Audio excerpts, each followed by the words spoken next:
అదే RTV app వార్తల్ని క్షణాల్లో చదివే అవకాశం ఉంటుంది. ఒక న్యూస్ పేపర్, ఒక టెలివిజన్ ఛానల్ మీ చేతుల్లో ఎప్పుడు ఉంటాయి. ఏడుకొండల వెంకన్న స్వామి ఆలయంలో లడ్డూ ప్రసాదంలో గత ప్రభుత్వం హయాంలో ఆ ప్రసాదానికి జంతువుల కొవ్వును వినియోగించారన్నటువంటి ఒక ఉదంత మాత్రం ఈరోజు నిర్ధారణ కావడం, ఈ విషయంపై జనసేన అధినేత రాష్ట్ర డిప్యూటీ సీఎం అయినటువంటి పవన్ కళ్యాణ్ మాత్రం ప్రాయశ్చిత్త దీక్షను 11 రోజుల పాటు చేపట్టారు. అందులో భాగంగానే ఆ దీక్షకు సంఘీభాగంగా శ్రీకాకుళం జిల్లాలో నుండి జనసేన నాయకులందరూ కూడాను పిఎన్ కాలనీలో కొలువుదీరిన వెంకటేశ్వర స్వామిలో దేవాలయంలో ప్రత్యేక పూజలు నిర్వహించి ఈరోజు మాత్రం ఆయన సంఘీభావంగా ఏదైతే ప్రాయశ్చిత్త దీక్ష సక్సెస్ కావాలి, ఆ తిరుపతి వెంకన్న స్వామి ప్రతిష్టను దిగజార్చిన గత ప్రభుత్వం చేసినటువంటి ఈ తప్పిదాన్ని మాత్రం ఈరోజు యావత్ భక్తులందరూ కూడాను మదనపాటు పోయారు. దేవుడు ప్రసాదంలో ఇలా జంతువుల కొవ్వుకు సంబంధించిన నూనెను వాడడం మాత్రం పూర్తిగా తప్పబడుతున్నారు. ఈ విషయంలో మాత్రం ల్యాబ్ నిర్ధారణ అయిన తర్వాత చేసిన తప్పును కప్పిపుచ్చుకునేందుకు లేనిపోని ఆరోపణలు చేస్తున్నటువంటి మాజీ ముఖ్యమంత్రి జగన్మోహన్ వైఖరిని కూడా తప్పుపడుతున్నారు. ఈ విషయంలో యావత్ ప్రపంచం అంతా కూడాను ఏడుకొండల వెంకన్న స్వామిపై ఉన్నటువంటి భక్తి ఎంత ఉంటుందో అందులో ఆయన స్వామివారి ప్రసాదానికి కూడా అంతే ప్రాధాన్యత ఇస్తారు. కళ్ళకద్దుకుని ప్రసాదం తినే భక్తులు అందరూ కూడాను నివ్వెరపోయే నిజాలు తెలిసిన తర్వాత ఆ ప్రసాదం పేరు వెంటనే మదనపడిన పరిణామాలు ఈరోజు తీసుకొచ్చారు. ఆయన చేసినటువంటి దుశ్చర్యకి మాత్రం పవన్ కళ్యాణ్ మొట్టమొదటిగా ఒక హిందువుగా స్పందించి జనసేన అధినేతగా కాకుండా ఆంధ్రప్రదేశ్ ఒక డిప్యూటీ సీఎం హోదాను పక్కన పెట్టి వెంకన్న స్వామి భక్తునిగా ఈరోజు మాత్రం ప్రాయశ్చిత్త దీక్షను చేపట్టారు. ఆ దీక్షలో నుండి పరమార్థానికి మాత్రం ఈరోజు అందరూ కూడా మంత్రముగ్ధులు అవుతున్నారు. ప్రస్తుతం వారితో పాటు సంఘీభావం తెలిసిన శ్రీకాకుళంకి సంబంధించినటువంటి జనసేన నాయకులు ఉన్నారు. ఆయన చేపడుతున్నటువంటి ఈ దీక్ష ప్రతి ఒక్క హిందువుల మనోభావాలను కూడాను కొంత సంతృప్తిని కలిగించే విధంగా ఉంటాయి అనుకోవచ్చా? తప్పకుండా సంతృప్తిని ఇవ్వటమే కాదు, హిందూ సాంప్రదాయాన్ని కాపాడే దిశగా ఏదైతే భారతదేశంలో హిందూ ధర్మాన్ని భారతదేశమే కాదు ప్రపంచ దేశాల్లో ఉన్నటువంటి ప్రతి ఒక్కరు కూడా హిందూ ధర్మము అంటే ఒక ప్రధానమైనటువంటి అంశం. ఇటువంటి హిందూ ధర్మంని ఆల్రెడీ ఏదైతే గత ప్రభుత్వం వైఎస్ఆర్ కాంగ్రెస్ పార్టీ ప్రభుత్వం చేసినటువంటి దాడి చాలా దౌర్భాగ్యమైనటువంటి ఘటన. ఏదైతే జరిగినటువంటి కొవ్వు నూనె కానీ ఇట్లాంటివి ఏదైతే ఆవులు అనేక ఈ జరిగినటువంటి ప్రసాదంలో ఏదైతే వారు ఇచ్చినటువంటి అది ఏదైతే టారిఫ్ ఉందో ఆ టారిఫ్కి అనుగుణంగా వారు దీన్ని భ్రష్టు పట్టించాలనే ప్రధాన లక్ష్యంతో చేసినటువంటి పనిగా ఈ ఆంధ్రప్రదేశ్ ప్రజలే కాదు భారతదేశ ప్రజలు ఈరోజు భావిస్తూ ఉన్నారు. వారికి ఏదైతే ఇందులో దోషులుగా ఉన్నటువంటి ప్రతి ఒక్కరిని కూడా దోషుల్ని శిక్షించాల్సిన బాధ్యత కూటమి ప్రభుత్వం తీసుకుంటుంది. దాంట్లో భాగంగానే ఈరోజు ఆంధ్రప్రదేశ్ రాష్ట్ర ఉప ముఖ్యమంత్రి జనసేన పార్టీ అధ్యక్షులు శ్రీ కొనిదెల పవన్ కళ్యాణ్ గారు నిన్నటి నుంచి ప్రాయశ్చిత్తాప దీక్ష చేపట్టినారు. ఆయనకు దీక్షకు సంఘీభావ దీక్షగా ఉమ్మడి జనసేన పార్టీ శ్రీకాకుళం జిల్లా ఆధ్వర్యంలో శ్రీకాకుళం జిల్లాలో 10 నియోజకవర్గాల్లో కూడా ఈ యొక్క సంఘీభావ దీక్ష ఏర్పాటు చేయడం జరిగింది. ఆయా దేవాలయాల్లో ముందుగా ఏదైతే శ్రీకాకుళం పట్టణ వేదికగా ఉన్నటువంటి శ్రీ శ్రీ శ్రీ వెంకటేశ్వర స్వామివారి దేవాలయంలో ఈరోజు పూజలు జరిపించి అనంతరము దీక్షా కార్యక్రమాన్ని చేపట్టడం జరిగింది. ఆయనకి ఏదైతే ఆంధ్రప్రదేశ్లో ఒక ప్రజానికం ఆంధ్రప్రదేశ్ ప్రజలు ఒక మంచి సుపరిపాలన ప్రజలకు మంచి రక్షణగా ఉన్నటువంటి నాయకుడిగా చూస్తూ ఉన్నటువంటి వారు ఎవరున్నారంటే ఏకైక నాయకుడు శ్రీ కొనిదెల పవన్ కళ్యాణ్ గారు. అటువంటి నాయకుడు తీసుకున్న దీక్షకు సంఘీభావ దీక్షగా ఈనాడు అనేక మంది ఇక్కడ ఈ కార్యక్రమంలో జిల్లా నాయకులు వీర మహిళలు ప్రత్యేకంగా వీర మహిళలు అందరూ కూడా ముందుకొచ్చి కార్యక్రమంలో పాల్పంచుకోవడం ఆనందదాయకం అని చెప్పేసి తెలియజేస్తూ ఈ అవకాశం ప్రతి ఒక్కరూ మాత్రం పవన్ కళ్యాణ్ ఇచ్చినటువంటి ఏదైతే ప్రాయశ్చిత్త దీక్ష ఉందో దీక్షకు మాత్రం సంఘీభావం తెలియజేయాలి.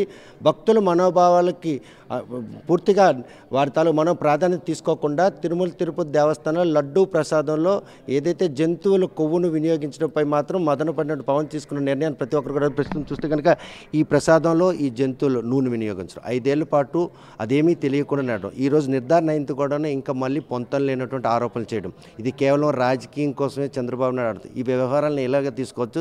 చేసిన తప్పుని ఒప్పుకోకుండా ఇలా తప్పించుకునే మార్గాన్ని ఎలా తీసుకోవాలి?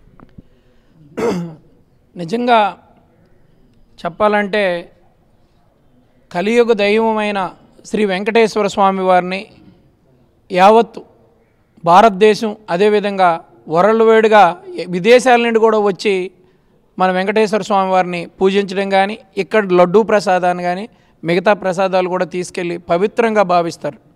అలాంటి ఏదైతే ఈ లడ్డూ ప్రసాదంలో ఏదైతే ఆవులు కానీ అదేవిధంగా మిగతా మనం ఆవుని పూజిస్తాం, ఎద్దుని పూజిస్తాం, నందిగా శివునికి వాహనం నందిగా, అదే ఆవుని గోమాతగా మనం పూజిస్తాం. అలాంటి ఆవులు ఎద్దుల నుండి వచ్చిన ఏదైతే మాంసం నుండి తీసిన దాన్ని నెయ్యిగా మార్చి వీళ్ళు పెట్టడం అనేది చాలా బాధాకరం. ప్రతి ఒక్కరు ఈరోజు యావత్ భారతదేశంతో వరల్డ్ వైడ్గా ప్రతి ఒక్కరు కూడా పవన్ కళ్యాణ్ గారు తీసుకున్న నిర్ణయానికి, దీనిపైన పవన్ కళ్యాణ్ గారు తీసుకున్న నిర్ణయానికి, నారా చంద్రబాబు నాయుడు గారు తీసుకున్న నిర్ణయానికి అందరూ మద్దతు పలుకుతూ గత ప్రభుత్వం చేసిన తప్పులు ఇవా అని చెప్పేసి ఎత్తిపొడుస్తుంటే, ఈరోజు ఈ ప్రభుత్వం ఏదైతే మాజీ సీఎం జగన్మోహన్ రెడ్డి కానీ ఆయన అనుచరులు కానీ వాళ్ళు ఇది ఏమీ లేదు ఒత్తిదే అని అనేక రకాలుగా మాట్లాడుతున్నారంటే వాళ్ళకి ఈరోజు ఏమనాలి? భగవంతుడే వాళ్ళు వైనాట్ 175 అన్నోళ్ళకి ఏకంగా 11కి తీసుకొచ్చారు. అయినా వాళ్ళకి కనీసం సిగ్గు సీము నెత్తురు లేకుండా వాళ్ళు బతుకుతున్నారంటే వాళ్ళని ఏమనాలి? భగవంతుడితోటే ఆటల. మీకు అప్పటికి మీ ఆటలకి ఆల్రెడీగా భగవంతుడు చూసి మీకు ఎక్కడికి తొక్కాలో పవన్ కళ్యాణ్ గారు ప్రతిసారి చెప్పిన మీకు ఆతల పాతాలనికి తొక్కుతామన్నట్టు తొక్కినా సరే వీళ్ళకి సిగ్గు సీము నెత్తురు లేకుండా భగవంతుడితోనే వీళ్ళు ఈ విధంగా భగవంతుడిపైన వీళ్ళు ఈ విధంగా చేస్తున్నారు. లడ్డూ ప్రసాదాన్ని ఎంతో పూజించే వాళ్ళని వీళ్ళు ఏదైనా చేస్తున్నారంటే వీళ్ళకి దగ్గరలోనే ఉంది.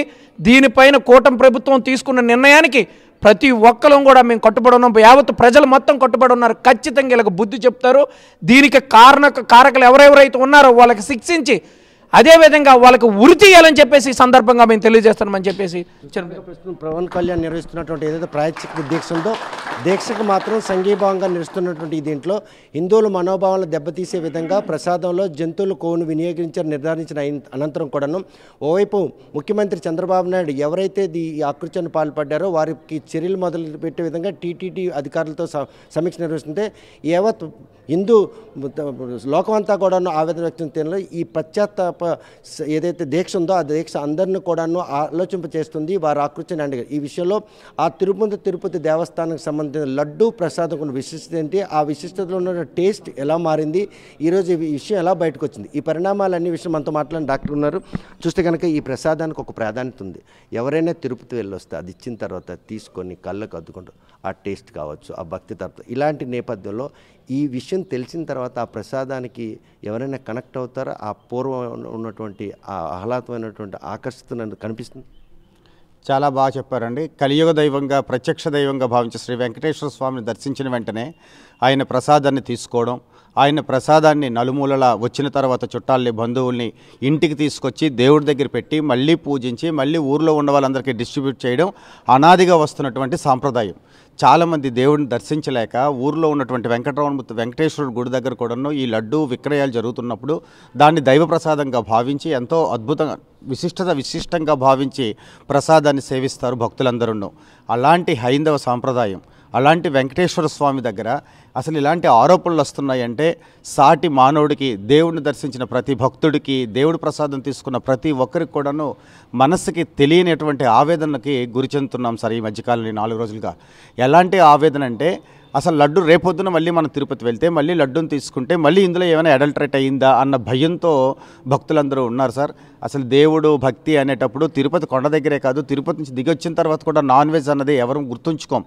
అలాంటిది మనం తీసుకునే ప్రసాదంలోనే అలా ఉన్నాయి అంటే మనసుకు చాలా బాధ కలిగిస్తుంది. మంది కోట్లాది భక్తుల మనోభావాలని పరిణామాలు తీసుకొని రాష్ట్ర ప్రభుత్వం తరపున ముఖ్యమంత్రి ఈ జరిగినటువంటి ఆక్రోచలపై నివేదికలు తెప్పించుకుంటారు. కానీ పవన్ కళ్యాణ్ మాత్రం పశ్చాత్తాప దీక్ష చేపట్టాలనే ఆలోచనలో హైందవ సాంప్రదాయ పరిరక్షణతో పాటు ఆ ఏడుకొండల వెంకటస్వామి ప్రతిష్టను ప్రపంచంలో పదిలంగా ఉంచాలని చేసిన నిర్ణయం అనుకోవచ్చు.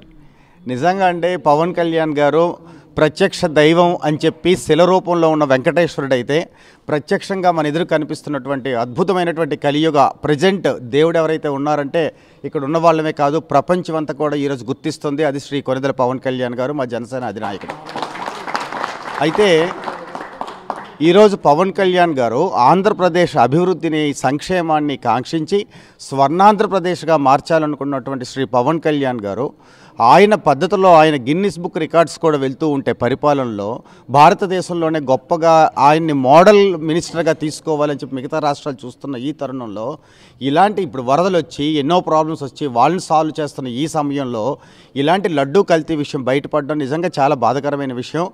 దీనిని మన లౌకికవాది ప్రజాస్వామ్యవాది అయినటువంటి శ్రీ పవన్ కళ్యాణ్ గారు ఆయన హిందూ మతమైన క్రిస్టియన్ మతమైన ఇస్లామిక్ మతమైన ఒక ప్రజా నాయకుడిగా దేశ నాయకుడిగా రాష్ట్ర నాయకుడిగా ప్రజలందరూ గుర్తించే నాయకుడిగా వాటన్నిటిని పరిరక్షించాల్సిన బాధ్యత కలిగినటువంటి నాయకుడిగా దీని మీద ఆయన ఖండిస్తూ దేవుణ్ణి ప్రాధేయపడుతూ ప్రాయశ్చిత్త దీక్ష చేస్తూ ఇలాంటి ప్రాబ్లం క్రియేట్ చేసిన వాళ్ళకి ఇలాంటి అవకతవకలు జరిపిన వాళ్ళకి తప్పకుండా దర్యాప్తు చేసి వాళ్ళని శిక్షించాలని చెప్పి కోరుకుంటూ పవన్ కళ్యాణ్ గారు ఏదైతే ఆశయంతో రాష్ట్ర సంక్షేమం కోసం కలియుగ దేవుణ్ణి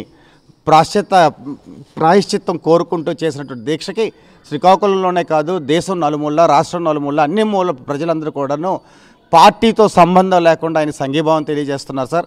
అలాంటి అద్భుతమైన నాయకుడికి ఆ దేవుడు ఆయన ఆరోగ్యాలు ఇస్తూ ఇంకా మంచి నాయకుడిగా వెళ్తూ రాష్ట్రాన్ని సంక్షేమ పదవులు నడిపించడానికి ఆయన చేసిన ప్రయత్నంలో ఇక్కడ ఉన్న మేమందరం కూడా పాలు పంచుకుంటూ ఆయన బాటే మా బాట, ఆయన మాటే మా మాట, ఆయన ఆశయమే మా ఆశయం అన్నట్టు మేము బ్రతుకుతాం.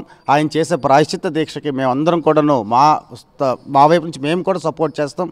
ఆ దేవుడు కూడా ఆయనకి అలాగే సపోర్ట్ చేస్తూ మన రాష్ట్రాన్ని మంచి మార్గంలో నడిపించాలని సనాతన ధర్మాన్ని రక్షించాలని చెప్పి మరొకసారి మనస్ఫూర్తిగా కోరుకుంటాం. కనుక 2024 సార్వత్రిక ఎన్నికల్లో వైసీపీ రహిత ఆంధ్రప్రదేశ్ని తేవాలనే ఆకాంక్షకు అనుగుణంగా టీడీపీతో పొత్తు పెట్టుకొని బీజేపీని కూడా చివరి క్షణంలో కూటమిలో కలుపుకుంటూ వచ్చిన పవన్ కళ్యాణ్ రాష్ట్రంలో ఏ సమస్య వచ్చినా కూడా తనదైన స్థాయిలో స్పందించడంలో మాత్రం ఆయనే సాటని చెప్పుకోవచ్చు. ఈరోజు తిరుమల తిరుపతి దేవస్థానంలో ప్రసాదంలో జంతువులు కొవ్వును కలిపారన్నటువంటి ఉదంతులు వచ్చిన తర్వాత ఓవైపు నివేదికలు వస్తున్నా కూడాను ఆయన ఈ రాష్ట్ర పౌరుడిగా అదేవిధంగా మాజీ ఉప ముఖ్యమంత్రి హోదాలోనే కాకుండా ఒక జనసేన పార్టీ అధినేతను అన్న విషయాన్ని కూడా మర్చి ప్రాయశ్చిత్త దీక్ష అంటే తను తప్పు చేశారని భావించినటువంటి ఒక పరిణామాన్ని పరిణామాలు తీసుకొని ఎవరు తప్పు చేసినా కూడా వాళ్ళని శిక్షించాలి. ఆ స్వామివారికి వచ్చినటువంటి ఈ ఆపద నుండి ఎట్టి పరిస్థితులు ప్రజలందరూ కూడాను బాసటగానే వెళ్ళాలనే ఉద్దేశంతో ఆయన చేసినటువంటి ఈ దీక్షకు మాత్రం రాష్ట్ర నలుమూలే కాకుండా ప్రపంచంలోని తెలుగువారు అందరూ కూడా సంఘీభావం తెలపడానికి సిద్ధమవుతున్నారు. 11 రోజుల పాటు ఆయన చేపడుతున్నటువంటి ఈ ప్రాయశ్చిత్త దీక్ష మాత్రం ఆ వెంకన్న స్వామికి వచ్చినటువంటి ఆ ఆపద ఏదైతే ఉందో అది తీరాలి. ఆయన పైన పడినటువంటి ఈ మచ్చ తొలగాలి. ఈ ఆకృత్యం పాల్పడిన ఎట్టి పరిస్థితుల్లో శిక్షించబడాలని చెప్పేసి ఆయన చేస్తున్నటువంటి ప్రయత్నంలో ఆ స్వామివారు మాత్రం ఆయన ఆ దీక్ష పూర్తయ్యేంత వరకు ఆయురారోగ్యాలు ఇవ్వాలని చెప్పేసి తోటి సైనికుల నాయకులందరూ కోరుతున్నారు.